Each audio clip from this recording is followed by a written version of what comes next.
అన్నదాత అన్నదాత మీ అన్నదాత చెమటోడ్చి ఆహారాన్నందించే రైతన్నా అనునిత్యం నీ కండదండగా నిలిచే నేస్తం ఎవరన్నా అన్నదాత అన్నదాత మీ అన్నదాత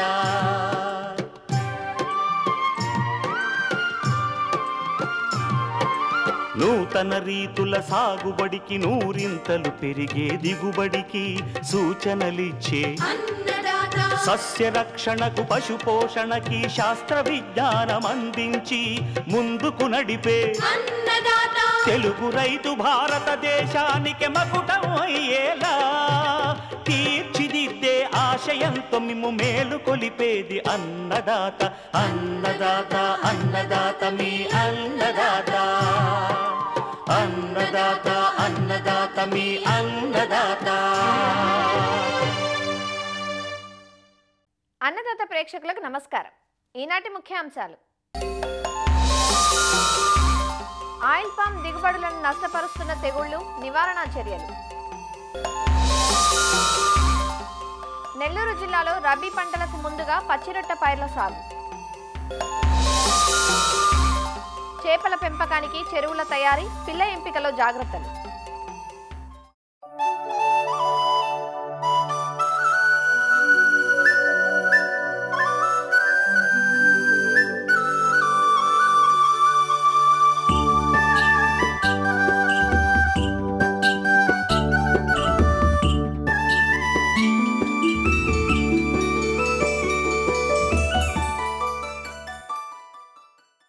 ఉమ్మడి నెల్లూరు, చిత్తూరు జిల్లాల వాతావరణం మిగిలిన జిల్లాలతో పోలిస్తే భిన్నంగా ఉంటుంది. ఈ జిల్లాల్లో ఈశాన్య ఋతుపవన ప్రభావం ఉంటుంది. అందువల్ల అక్టోబర్ మాసం నుంచే రబీ వరిని నాటుకుంటారు. ఈ నేపథ్యంలో రబీ సాగుకు ముందుగా పచ్చిరొట్ట పైర్లను సాగు చేయాలని నిపుణులు సూచిస్తున్నారు. పచ్చిరొట్ట ఎరువునిచ్చే జీలుగా, జనుము, పిల్లి పెసర వంటి పంటలను సాగు చేసి నేలలో కలియదున్నడం ద్వారా భూమికి సత్తువ పెరిగి సేంద్రియ పదార్థం అందుతుంది. పచ్చిరొట్ట పైర్లు సాధ్యం కాకపోతే పచ్చి ఆకు ఎరువును వేసి కలియదున్నటం వల్ల ప్రయోజనాలున్నాయంటూ వివరాలు తెలియజేస్తున్నారు ఆచార్య ఎన్జీ రంగా వ్యవసాయ విశ్వవిద్యాలయం నెల్లూరు వ్యవసాయ పరిశోధనా స్థానం ప్రధాన శాస్త్రవేత్త డాక్టర్ వినీత. ముఖ్యంగా మనకు వ్యవసాయంలో సేంద్రియ కర్బనం అనేది చాలా ఇంపార్టెంట్. ప్రస్తుతము మన వ్యవసాయంలో రైతులందరూ కూడా కేవలం రసాయన ఎరువుల మీద ఆధారపడి సేంద్రియ ఎరువుల్ని, ముఖ్యంగా పశువుల ఎరువు కానీ, వానపాముల ఎరువు కానీ, కంపోస్ట్ను కానీ వీటిని పొలాలకు ఎక్కువగా వేయకపోవడం వలన సేంద్రియ కర్బనం అనేది రైతుల పొలాల్లో చాలా తక్కువగా ఉంది. ఎప్పుడైతే పొలాల్లో మనకు ఈ సేంద్రియ కర్బనం అనేది 1-2% ఉన్నట్లయితే మనకు మంచి దిగుబడి వచ్చేదానికి అవకాశం ఉంది. ఈ విధంగా మనకు సేంద్రియ కర్బనం పెంచుకోవాలి అంటే అతి తక్కువ ఖర్చుతో రైతులకి మనకి ఈ పచ్చిరొట్ట పైర్లు అనేవి బాగా ఉపయోగపడతాయి. ముఖ్యంగా నెల్లూరు జిల్లాలో వరి వేస్తున్నప్పుడు ముందుగా దాదాపు ఒక 45 రోజుల ముందుగా ఈ జీలుగా, జనుము, పిల్లి పెసర, అలసంద వంటి పైర్లను ముందుగానే వేసుకొని వాటిని పూత దశలో ఉన్నప్పుడు మనం పొలంలో కలియదున్నడం ద్వారా మనకు పొలానికి కావలసినటువంటి అన్ని మూలకాలు, ముఖ్యంగా సేంద్రియ కర్బనంతో పాటు మొక్కలకు అవసరమయ్యే నత్రజని, భాస్వరము, పొటాషియమే కాకుండా ద్వితీయ పోషకాలు మరియు స్థూల పోషకాలు కూడా తగిన మోతాదులో మనకు పొలానికి అందజేయబడి మొక్కలు అనేది మంచి దిగుబడి రావడానికి అవకాశం ఉంది. పచ్చిరొట్ట ఎరువుల్ని అంటే ఈ జీలుకు కానీ, జనుముకు కానీ వీటన్నిటిని మనం ఏ విధంగా పెంచుకోవాలి అని కానీ చూసుకున్నట్లయితే ముఖ్యంగా జనుము అనేది మనకి ఒక ఎకరాకి 20-25 కిలోల విత్తనం సరిపోతుంది. పొలాన్ని తయారు చేసుకొని ఈ జనుముని 20-25 కిలోలు వేసుకొని పెంచుకోవడం వలన 50% పూత దశలో మనం పొలంలో దీన్ని కలియదున్నడం వలన దాదాపు ఒక ఎకరాకి 5-6 టన్నుల పచ్చిరొట్ట అనేది మనం అందించగలిగిన వాళ్ళం అవుతాం. తర్వాత దాదాపు దీంట్లో మనకి 0.5% నత్రజని అనేది పొలానికి అందజేయబడుతుంది. జనుము అనేది మనకు పచ్చిరొట్టను పొలానికి అందజేయడం వలన పొలంలో మనకు దాదాపు 15-25% వరకు దిగుబడులు పెరుగుతాయి. 10-12% నత్రజని అనేది సిఫారసు చేసిన నత్రజనిలో 10-12% ఆదా కూడా చేసుకోవచ్చు. ముఖ్యంగా మనము జనుము పంటను పొలంలో వేయడం వలన దాదాపు 14 నుంచి 24 కిలోల నత్రజని అనేది మనకు ఒక ఎకరాకి అందుబాటులోకి ఉంటుంది.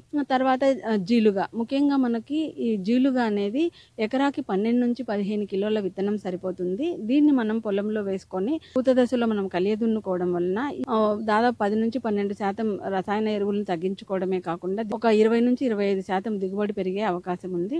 అంతేకాకుండా దీంట్లో కూడా మనకి 0.5% నత్రజని అనేది ఉంటుంది. తర్వాత పచ్చిరొట్ట కూడా మనకి 4 నుంచి 6 టన్నులు ఒక ఎకరాకి అందజేసిన వాళ్ళం అవుతాం. తర్వాత పిల్లి పెసర అనేది మనకి 6 నుంచి 8 కిలోల విత్తనం ఎకరాకి సరిపోతుంది. దీన్ని కూడా మనము 50% పూత దశలో మనం పొలంలో కలియదున్నడం వలన 3 నుంచి 4 టన్నుల పచ్చిరొట్ట అనేది పొలానికి అందజేయగలుగుతాము. అంతేకాకుండా 3.5 నుంచి 4% నత్రజనిని కూడా మనం పొలానికి అందజేస్తాము. కాబట్టి ఈ రకంగా మనకి ఈ పచ్చిరొట్ట ఎరువులు వరి వేయడానికి ముందుగా మనం పొలంలో వేసుకోవడం వలన మనకు సేంద్రియ కర్బనం పెరగడమే కాకుండా ముఖ్యంగా స్థూల మరియు సూక్ష్మ పోషకాలను పొలానికి అందిస్తాము. ఈ పచ్చిరొట్ట ఎరువులు పొలంలో బాగా కుళ్ళేటప్పుడు సూక్ష్మజీవుల సంఖ్య బాగా పెరిగి మొక్కకు అందుబాటులో లేని భాస్వరం వంటి మూలకాలను కూడా అందుబాటులోకి తెస్తుంది. అంతేకాకుండా సమస్యాత్మక భూములైనటువంటి ఆమ్ల నేలలు కానీ తర్వాత క్షార నేలలు కానీ ఉన్నప్పుడు ఈ సేంద్రియ ఎరువులు కుళ్ళుతున్నప్పుడు వచ్చే ఆమ్లాల ద్వారా తటస్థీకరించబడి సమస్యాత్మక భూములను కూడా మంచిగా సాగులోకి తీసుకురావచ్చు. అంతేకాకుండా మనకి వర్షాధార పంటల్లో కానీ లేదంటే నీరు ఎక్కువగా అందుబాటులో ఉన్నప్పుడు ఈ పచ్చిరొట్ట ఎరువులను ఎక్కువగా వేసుకునేదానికి అవకాశం ఉంటుంది. అయితే ఈ పచ్చిరొట్ట ఎరువులు వేయడం వలన మనకి భూమి యొక్క ఫలదత పెరగడమే కాకుండా కొట్టుకొని పోకోకుండా కూడా భూక్షయాన్ని కూడా మనకి అరికడుతుంది.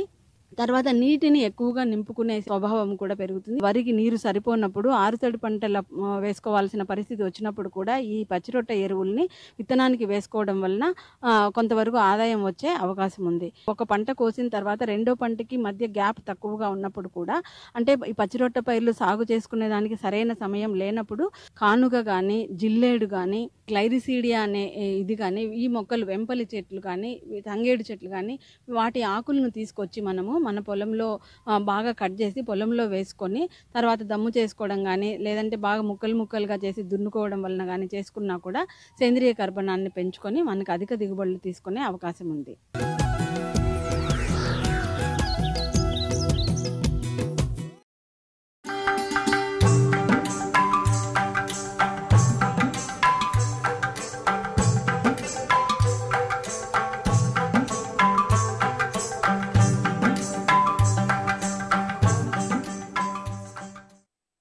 కోస్తా ప్రాంత రైతాంగానికి ఆర్థికంగా అండగా నిలుస్తోన్న రంగం మత్స్య పరిశ్రమ. చేపల పెంపకం కోసం మనం ఎంపిక చేసుకున్న నేల, ఆ చెరువులోని నీటి నాణ్యత, ప్లాంక్టాన్ వృద్ధి కోసం మనం అందించే రసాయన, సేంద్రియ ఎరువులు, చేప పిల్లల సాంద్రత ఇవన్నీ చేపల పెరుగుదలను, దిగుబడిని నిర్దేశిస్తాయి. కాబట్టి పట్టుబడుల తర్వాత తిరిగి చేపల పెంపకం చేపట్టే ముందుగా రైతులు తప్పనిసరిగా కొన్ని మెలకువలు పాటించాలి.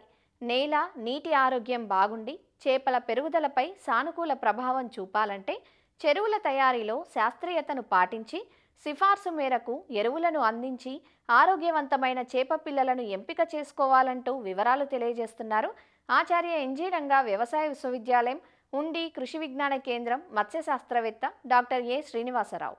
ముందుగా చెరువులో పిల్ల వదిలే ముందుగా మనం ఏంటంటే ఈ చేపల చెరువులను తయారు చేసుకోవాలి. చాలామంది ఏం చేస్తుంటారంటే చేపల చెరువుల్లో కొంతవరకు నీరు పెట్టి మనకి అందుబాటులో ఉన్న పిల్లని తీసుకొచ్చి దాన్ని వదిలేసి ఆ తర్వాత దాన్ని నీటిని నింపుకోవడం, తర్వాత మిగతా యజమానులు చేయడం జరుగుతుంది. అయితే ఏంటంటే ఈ చేపల చెరువుల్లో కూడా చెరువు అంతా కూడా పట్టుబడి అయిపోయిన తర్వాత ఈ చెరువు నీటిని అంతా కూడా బయటికి తీసేసిన తర్వాత ఒక్కసారి మన చెరువు అడుగు భాగాన్ని ఎండగట్టడం అనేది మంచిది. ఈ చేపల చెరువులు ఏమవుతుందంటే మన కంటిన్యూస్గా కల్చర్ చేయడం జరుగుతుంది. కనీసం 2 నుంచి 3 సంవత్సరాలు ఒకసారైనా సరే చేపల చెరువులో నీటిలన్నింటిని కూడా బయటికి తీసేసి ఆ చెరువుని ఎండగట్టడం వల్ల చాలా వరకు ఉపయోగం ఉంటుంది. ఆ విధంగా ఎండగట్టిన తర్వాత చెరువు యొక్క మట్టి నమూనాని తీసుకోవాలి. మనకు చెరువుని అంతా కూడా పరిశీలించి ఇంచుమించు ఆ చెరువులో అడుగు భాగం అంతా ఒకే విధంగా ఉందనుకుంటే కనీసం ఆ చెరువు విస్తీర్ణాన్ని బట్టి 5 నుంచి కానీ 10 చోట్ల నుంచి కానీ మనం ఒక 6 అడుగు వరకు కూడా మట్టిని లోపలికి తీసుకుని ఆ మట్టి అంతటిని కూడా తీసుకొచ్చి నీడలో ఆరబెట్టిన తర్వాత దాన్ని క్వార్టరింగ్ పద్ధతిలో 1/2 kg మట్టి వరకు కూడా వచ్చేటట్లు చేసి దాన్ని మనం అనాలిసిస్కి అనేది పంపించాల్సి ఉంటుంది. మనకి చేపల చెరువులో ఏం చేస్తుంటాం అంటే మనం ఒకసారి ఎండబెట్టిన తర్వాత దాని మీద ఒక అగ్రికల్చర్ లైమ్ అనేది కొట్టడం జరుగుతుంది. కొంతమంది ఏంటంటే దాని మీద ఈ సేంద్రియ ఎరువులు, పశువుల ఎరువు కానీ, కోళ్ళ ఎరువు కానీ వేయడం, ఆ విధంగా రసాయనిక ఎరువులు వేయడం జరుగుతుంది. ఈ ఎరువులు ఎంత వేయాలి అనేది కూడా మట్టి నమూనా పరిశీలన బట్టి ఉంటుందన్నమాట. ప్రధాన పోషకాలు ఏ విధంగా ఉన్నాయి, అదే నైట్రోజన్, ఫాస్ఫరస్, పొటాషు, మిగతా పోషకాలు జింకు, మాలిబ్డెను అండ్ కాపరు, ఇటువంటివి కూడా ఎన్ని ఉన్నాయో కూడా తెలుస్తుంది. వీటితో పాటుగా మనం ముఖ్యంగా ఇందులో చూడాల్సిందంటే నేల యొక్క ఉదజన సూచి, అదేవిధంగా ఆర్గానిక్ కార్బన్ తెలుస్తుంది మట్టి విశ్లేషణలో. ఈ pH అనేది మట్టిలో మనకు 6.5 నుంచి 7.5 మధ్య ఉంటే ఆ మట్టి బాగున్నట్టు అన్నమాట. మన చెరువు తయారు చేసుకునేటప్పుడు నీరు పెట్టే ముందు ఏంటంటే మనకి ఇంచుమించు ఒక 100 కేజీలు ఎకరానికి కానీ లైమ్ని కానీ జల్లుకున్నట్లయితే సరిపోతుంది. ఈ సేంద్రియ ఎరువులు ముఖ్యంగా ఏంటంటే ఈ కోళ్ళ ఎరువు వాడుతుంటాం, అలాగే పశువుల ఎరువు వాడుతుంటాం. కాకపోతే ఏంటంటే బాగా మాగిన పశువుల ఎరువు వాడడం అనేది ఉత్తమం. కోళ్ళ ఎరువు వాడడం వల్ల ఈ పెయిన్ సమస్య, ఇటువంటి సమస్యలు పెరుగుతున్నాయి కనుక ఈ వర్షాకాలంలో, చలికాలంలో తగ్గించడం మంచిది. మట్టి నమూనాను బట్టి ఈ సేంద్రియ కర్బనం అనేది మనకి 1.5% మించి ఉన్నట్లయితే మనం చాలా వరకు తక్కువ సేంద్రియ ఎరువు సరిపోతుంది. ఎప్పుడైతే 2% మించి ఉందో మనం సేంద్రియ ఎరువులు అసలు వాడనవసరమే లేదు. ఈ సేంద్రియ ఎరువు ఇంచుమించు ఎకరానికి 5 టన్నుల వరకు వాడతాం. ఎప్పుడైతే నేల మీద వేసుకున్నట్లప్పుడు ఇంచుమించు ఒక 1000 కేజీల వరకు ఈ సేంద్రియ ఎరువులను మనం వేసుకుంటే సరిపోతుంది. వీటితో పాటుగా ఏంటంటే మనకి వెర్మీ కంపోస్ట్ కానీ వాడినట్లయితే చాలా ఉత్తమం. ఈ విధంగా మన సేంద్రియ ఎరువు వాడిన తర్వాత మనకి రసాయన ఎరువు విశ్లేషణ బట్టి, అలాగే మనకి ఏంటంటే సూక్ష్మ పోషకాలు కానీ లోపం ఉన్నట్లయితే ఈ జింక్ అనేదాన్ని ఎక్కువగా వాడుకోవచ్చు. అది ఇంచుమించు 10 నుంచి 20 కేజీలు ఎకరానికి నేల మీద జల్లుకుంటే సరిపోతుంది. ఆ వాడిన తర్వాత మనం ఏం చేయాలంటే మన నీటిని పెట్టుకోవాలి. ఈ నీటిని కూడా మనం కనీసం 5 నుంచి 6 అడుగుల వరకు కూడా పూర్తిగా నీటిని నింపేసుకుని, ఏ నీటిని అయితే డ్రైన్ వాటర్ నుంచి పెడుతున్నాం, కాల వాటర్ నుంచి పెట్టినా చూసుకొని ఆ వాటర్ని మనం ఒకసారి పరీక్షించుకొని దాన్ని మనం చెరువులోకి తోడుకోవాలి. తోడుకునేటప్పుడు ఒక 60 మెష్ స్క్రీన్ ద్వారా వడగట్టుకుని కానీ మనం పెట్టుకున్నట్లయితే చాలా వరకు మనకి ఫిల్టరింగ్ అనేది అవుతుంది. ఆ విధంగా పెట్టుకున్న తర్వాత నీటి గుణాలు కానీ కూడా ఈ చేపల పెంపదానికి అనుకూల స్థాయిలో ఉన్నాయని నిర్ధారించుకున్న తర్వాత దాంట్లో ఈ చేపల సీడ్ అనేది వేసుకోవడం జరుగుతుంది. చిన్న సైజు స్పాన్ కానీ ఫ్రై కానీ తెచ్చుకొని దాన్ని ఇంచుమించు ఒక 6 నెలలు, 8 నెలలు లేదా సంవత్సరం వరకు కూడా పెంచి దాని ఫింగర్లింగ్ సైజ్ వచ్చిన తర్వాత ఒక 50 గ్రాములు వచ్చిన తర్వాత మనం మార్చుకోవడం జరుగుతుంది. లేదు అంటే పూర్తిగా ఈ ఫింగర్లింగ్ సైజుని మన పెద్ద చెరువులు వేసుకోవడం జరుగుతుంది. ఇంకా ముందుకెళ్తే పెంపకాలను బట్టి 0 పాయింట్ అని చెప్పి మనం 100 గ్రాములు, 150 గ్రాములు, 200 గ్రాములు సైజు కూడా పిల్లల్ని తీసుకొచ్చి వేయడం జరుగుతుంది. ఈ విధంగా చేసినప్పుడు ఆ పిల్లల ముందు మంచి పిల్లను మనం ఎంచుకోవాలి. మనం ఎక్కువగా చేపల చెరువులో పాత పిల్ల అంటుంటాం. ఈ పాత పిల్ల కూడా ఏంటంటే మనకి ఎప్పుడు కూడా 1 సంవత్సరం పైబడి 2 సంవత్సరాల లోపున్న ఈ పాత పిల్లని కానీ తీసుకున్నట్లయితే మన చెరువులో చాలా వరకు మన గ్రోత్ అనేది బాగుంటుంది. వాటికి ఏమైనా సరే బాహ్య పరాన్నజీవులు ఉన్నాయా దాన్ని చూసుకొని పెయిన్ కానీ ఇవి కానీ ఉన్నట్లయితే వాటిని ముందుగా మనం ఆ పిల్లని రిజెక్ట్ చేయడం, లేదంటే వాటిని తీసుకొచ్చి ముందే దాన్ని అక్కడ ఆ చెరువులో ట్రీట్మెంట్ ఇచ్చిన తర్వాత వాటిని తీసుకొచ్చి మన చెరువులో వేసుకోవడం జరగాలి. తర్వాత ఏంటంటే మనకి ఎప్పుడైతే ఈ పిల్లని తీసుకొచ్చి మన చెరువులో వేసే ముందు ఒక డిప్ ట్రీట్మెంట్ ఫార్మలిన్లో కానీ లేదంటే పొటాషియం పెర్మాంగనేట్లో కానీ 1 ml 10 లీటర్ల నీళ్ళలో కానీ వేసుకుని ఒక అర నిమిషం ముంచి దాన్ని తీసి మన చెరువులో వేసుకున్నట్లయితే ఆటోమేటిక్గా మనకి దానికి ఏవైనా సరే బ్యాక్టీరియా కానీ లేదా బాహ్య పరాన్నజీవులు ఉన్నట్లయితే వాటన్నీ కూడా నిరోధించబడి మన చెరువులో వృద్ధి చెందకుండా ఉంటాయి. ఈ చేపల్లో మనకి ఎక్కువగా ఏంటంటే మనకి ఈ మధ్యకాలంలో మనకి బ్యాక్టీరియా వ్యాధి, రెడ్ డిసీజ్ అని, అదేవిధంగా తాటాకు తెగులు ఎక్కువగా రావడం జరుగుతుంది. ఇవి కూడా ఏంటంటే మనకి ఎక్కువైతే నాసిరకం పిల్లని తీసుకొచ్చామో అటువంటి దాంట్లో మనకి ఎక్కువగా గమనించడం జరిగింది. అందుకేంటంటే చేప పిల్ల దశలోనే వ్యాధులు లేవు, పిల్ల అంతా కూడా మంచి పటిష్టంగా ఉంది. అదేవిధంగా పిల్ల యొక్క ఆ బ్రోడర్స్ అదే నేచురల్ కలెక్షన్ నుంచి వచ్చి కానీ తయారు చేసి ఉన్నాయి అనుకుంటే అటువంటి పిల్లలు మనకి ఎక్కువగా దిగుబడి ఇవ్వడం జరుగుతుంది. అదేవిధంగా ఈ మేత యాజమాన్యాన్ని మనం సక్రమంగా పాటించడం వల్ల మన ఖర్చు కూడా తగ్గించుకొని అధిక దిగుబడి అనేది సాధించవచ్చు.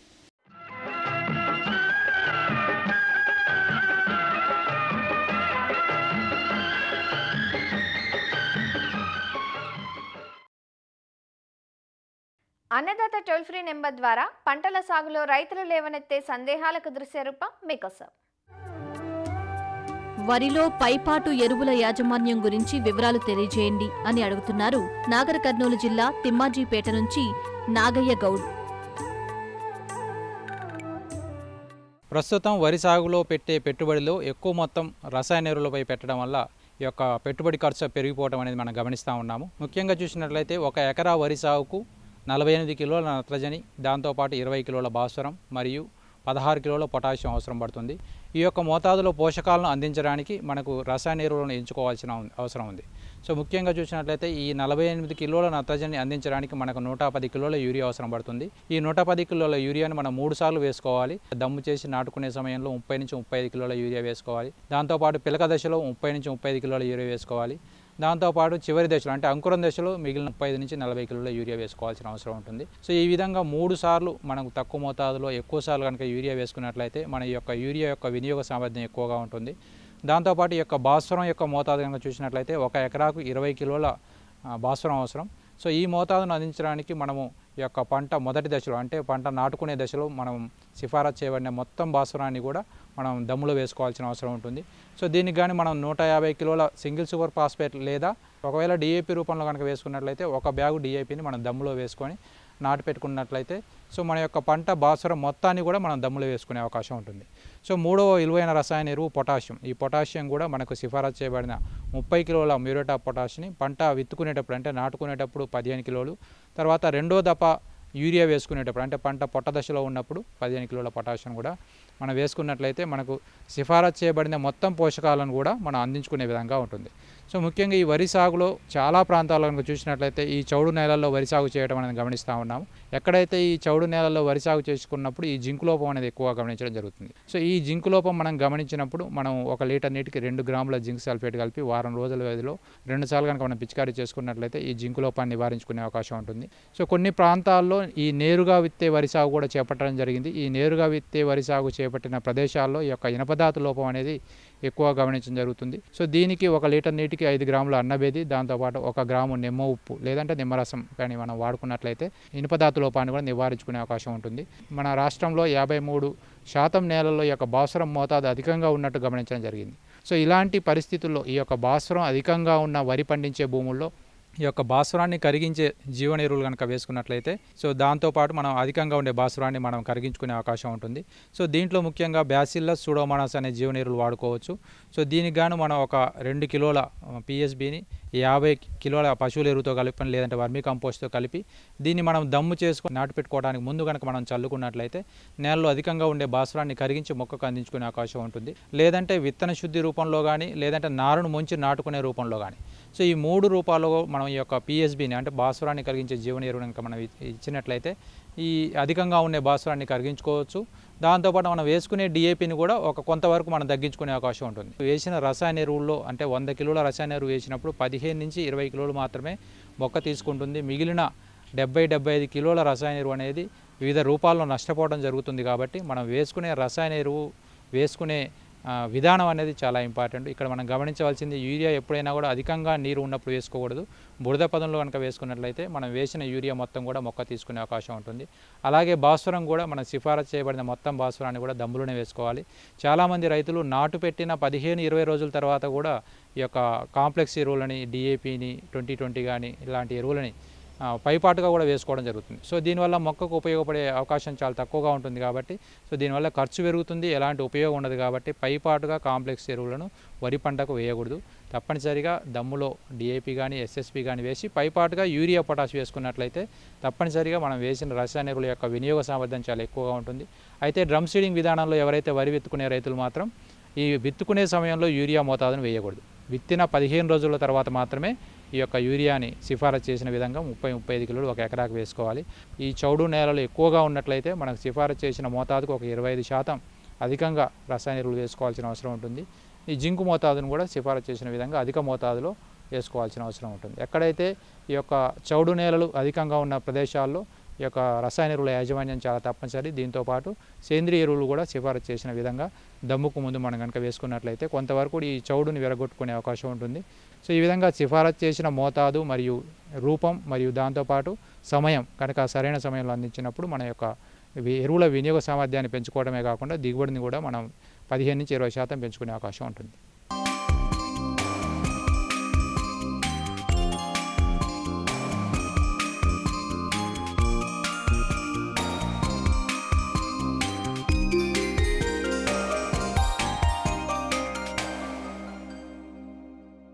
ఆయిల్ పామ్ ఇటీవలి కాలంలో విస్తీర్ణం పెంచుకుంటున్న నూనె గింజల తోట పంట. ఆయిల్ పామ్ తోటలు ఆంధ్ర రాష్ట్రంలోని కోస్తా తీర ప్రాంతంలోనూ తెలంగాణలోని ఉమ్మడి ఖమ్మం జిల్లాలో ఎక్కువగా ఉన్నాయి. ఆయిల్ పామ్ తోటల నుంచి మంచి యాజమాన్యం ద్వారా ఎకరాకు 15 నుంచి 16 టన్నుల అధిక దిగుబడి పొందే అవకాశం ఉంటుంది. ఆయిల్ పామ్ సాగులో పెద్దగా సమస్యలు లేకున్నా వర్షాకాలం ఆరంభం నుంచి కొన్ని తెగుళ్లు ఆశించి దిగుబడులు నాణ్యతను దెబ్బతీస్తున్నాయి. ముఖ్యంగా మొవ్వుకుళ్ళు, గెలకుళ్ళు, గానోడెర్మా తెగులు వంటివి ఆశించి తోటల మనుగడను ప్రశ్నార్థకం చేస్తున్నాయి. ఆయిల్ పామ్ తోటల్లో తెగుళ్ల నివారణకు చేపట్టాల్సిన సస్యరక్షణ చర్యల గురించి తెలియజేస్తున్నారు వైఎస్ఆర్ ఉద్యాన విశ్వవిద్యాలయం పార్వతీపురం ఉద్యాన కళాశాల సహాయ అధ్యాపకురాలు డాక్టర్ ఝాన్సీ రాణి.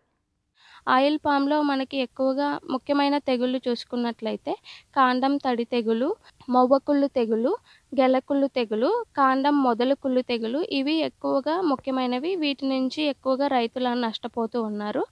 మొదటగా మనం కాండం తడి తెగులు వీటి లక్షణాలు చూసుకున్నట్లయితే ఈ కాండం తడి తెగులు సోకిన మొక్కల యొక్క ఆకులు అనేవి మొదటగా పసుపు రంగులోకి మారుతుంది. ఆ తర్వాత గోధుమ రంగులోకి మారి వడిలిపోయి రాలిపోతుంది. కాండంలో అక్కడక్కడ ఒక తొర్రలు అనేవి ఏర్పడుతుంది. ఆ తొర్ర మొత్తం కుళ్ళిపోయిన కణజాలంతో నిండిపోయి ఉంటుంది. కుళ్ళిపోయిన కణజాలం అనేది కొంచెం తడిగా ఉండి వాటి నుంచి చెడు వాసన అనేది వస్తూ ఉంటుంది. మొదటగా ఆ కాండం తొర్రలలో ఉన్న కుళ్ళిన కణజాలంని కత్తి లేదా కొడవలి సహాయంతో మొత్తం తీసేయాలి. కార్బెండిజం 10 గ్రాములు లీటర్ నీటికి కలుపుకోవాలి. తర్వాత మోనోక్రోటోఫస్ 10 గ్రాములు లీటర్ నీటికి కలుపుకొని ఈ మిశ్రమాన్ని కణజాలం తొర్రలలో పూయాలి. పూసిన తర్వాత కొద్దిసేపటి తర్వాత లేదా మరుసటి రోజు వాటి మొత్తాన్ని కూడా తారు పలచగా కలుపుకొని ఆ తారుతో ఆ తొర్రలను మూసివేయాలి.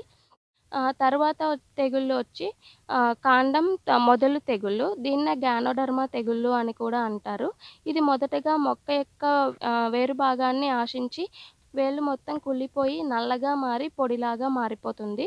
ఆ తర్వాత మొదలు భాగం మొత్తం కూడా కుళ్ళిపోయి వాటి నుంచి బూదురు రంగు జిగట పదార్థం అనేది విడుదల చేస్తూ ఉంటుంది. ఆ కాండం లోపల మొత్తం కణజాలం అంతా కూడా కుళ్ళిపోయి ఉంటుంది. తెగుళ్ళు ఆశించిన మొక్కల యొక్క ఆకులు మొత్తం కూడా పసుపు రంగులో మారి రాలిపోతుంది. తీవ్రంగా ఉన్న దశల్లో మొదళ్ళ భాగంలో పుట్టగొడుగులు అనేవి చూస్తాము. ఇవి ఎరుపు రంగులో ఉంటాయి. ఈ తెగుళ్ళు అనేవి ఈ పుట్టగొడుగుల నుంచి ఉన్న శిలీంధ్రాలు గాలి ద్వారా పక్కన మొక్కలకు వ్యాప్తి చెందుతుంది. వీటి కోసం మన యాజమాన్య పద్ధతులు చూసుకున్నట్లయితే మొదటగా 1 మీటరు లోతు మరియు 50 సెంటీమీటర్ల వెడల్పు గల గుంతలను తవ్వుకుని మొక్కలను వేరు చేసుకోవాలి. ట్రైడిమార్ రసాయనాన్ని 10 మిల్లీగ్రాముల లీటర్ నీటికి కలిపి వేరు ద్వారా అందించాలి. ఎండిపోయిన ఆకులు ఇవన్నీ కూడా ఏవీ లేకుండా పొలం మొత్తము శుభ్రంగా ఉండేటట్టు చూసుకోవాలి. తరువాత వేరు ద్వారా ఈ తెగుళ్ళు వ్యాప్తి చెందుతుంది కాబట్టి వేరుకి ఎటువంటి ఇబ్బంది కలగకుండా చూసుకోవాలి. గెలకుళ్ళు తెగుళ్ళు, ఇది గెలను ఆశించే తెగుళ్ళలో ముఖ్యమైనది అండ్ ఎక్కువ నష్టాన్ని కలుగజేస్తుంది. ఈ గెలకుళ్ళు తెగుళ్ళు మనకి ఎక్కువగా వర్షాకాలము ప్రారంభమైన 2-3 నెలల్లో ఎక్కువగా వ్యాప్తి చెందుతుంది. ఈ గెలకుళ్ళు తెగుళ్ళు వ్యాపించిన గెలల పైన మొదటగా తెల్లని నూలు దారం లాంటి శిలీంధ్రం అనేది గెల మొత్తం చుట్టివేస్తుంది. గెల యొక్క వెనుక భాగంలో ఎక్కువగా మనము ఈ శిలీంధ్రాన్ని చూడవచ్చు. తీవ్రత పెరిగే కొద్దీ శిలీంధ్రం అనేది లోపల పీచు పదార్థం లోపలికి చొచ్చుకుని పోయి గెల మొత్తం కుళ్ళిపోయేలాగా చేస్తుంది. ఇలాంటి గెలలను మనం అలాగే ఉంచినట్లయితే పక్కనున్న గెలలు కూడా మొత్తం కుళ్ళిపోయి దాని నుండి చెడు వాసన అనేది వస్తుంది. దీనిని నివారించడం కోసం మనము ఎండిన ఆకులు, ఎండిపోయిన గెలలు, తీయకుండా మనం ఉంచిన గెలలు అవన్నీ కూడా వర్షాకాలం ముందే ఏవైనా ఉంటే వాటిని చూసుకుని మనం తీసివేయాలి. ఈ తెగుళ్ళు ఆశించిన గెలలోకి కార్బెండిజం 1 గ్రాము లీటర్ నీటికి కలిపి పిచికారీ చేసుకోవాలి. మొవ్వకుళ్ళు తెగుళ్ళు అనేవి ఎక్కువగా మనం నర్సరీ దశలో ఉన్న మొక్కలలో చూస్తాము. దీంట్లో మొవ్వ భాగము మరియు పక్కనున్న ఆకులు మొత్తం కుళ్ళిపోయి ఒకవైపుకు వాలిపోయి ఉంటుంది. ఈజీగా దాన్ని ఊడదీసేయచ్చు. తర్వాత ఆ పక్కనున్న ఆకులు కూడా పసుపు రంగులోకి మారి గిడసబారిపోయి ఉంటుంది. ఆ మొవ్వ భాగం మొత్తం కూడా తీసేసి తల భాగం మొత్తం తడిచేలాగా కార్బెండిజం 1 గ్రాము లీటర్ నీటికి కలుపుకుని పిచికారీ చేసుకోవాలి. లేదనుకుంటే ట్రైకోడర్మా విరిడే కల్చర్ని 10 గ్రాములు లీటర్ నీటికి కలిపి పిచికారీ చేసుకున్నట్లయితే కొంతవరకు తగ్గించుకోవచ్చు. మరిన్ని విభిన్న అంశాలతో రేపటి అన్నదాతలో మళ్ళీ కలుసుకుందాం. నమస్కారం. అన్నదాతలు తమ సందేహాలు సమస్యలను 1800-425-4085 టోల్ ఫ్రీ నెంబర్లో ఉదయం 10 గంటల నుంచి 11 గంటల మధ్య పని దినాలలో సంప్రదించగలరు. ఈ కార్యక్రమాన్ని యూట్యూబ్లో www.youtube.com/annadata ETV లింక్ ద్వారా వీక్షించవచ్చు.